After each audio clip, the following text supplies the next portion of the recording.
Can you introduce yourself, please? I'm George Tzavliris, from Athens, Greece. How's your week been so far? Hectic, Hectic? but positively hectic. I mean, this Cyprus, Maritime Cyprus has always been a very successful event. It attracts from people from all over the world. I feel as a conference or it actually is much more professional than other conferences because there's a concentration of people who actually concentrating on evaluating and looking at actual real issues. I mean, they have their parties in the evening and the dinner parties, etc., like the Bosodonio in Greece.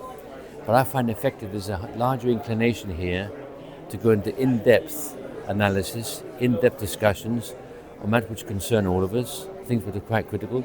As you know, shipping now is not anything to do so much with the actual shipping market as such, but we're all getting much more involved in geopolitics.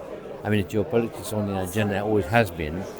The last few years, with all the events taking place, which are very, disruptive and volatile, we're now spending more time researching and seeing the geopolitical position rather than the shipping position.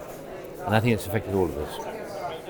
For you, in the panel discussions that you have listened in on, what is one insight that really struck you this week?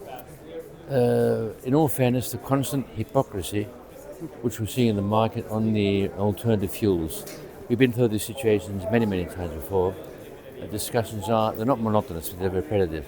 But effectively, I think if people were more transparent, especially the middle industry, which are creating all these disruptions about saying, well, we always have to go and find alternative fuels, they should look at reality. The reality is that, as an example, a 10,000-ton Liberty ship 40 years ago would burn 30 tons.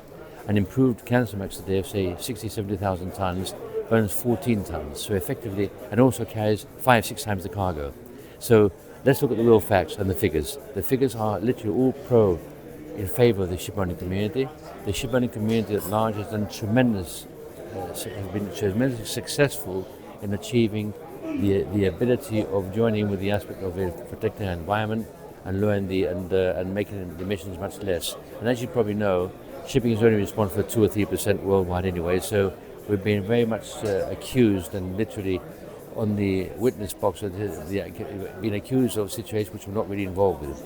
The other aspect, of course, which you all know, is that all this improvement of fuel should be the mandate of the engine manufacturers, the shipbuilders, and the fuel providers, not the shipowners.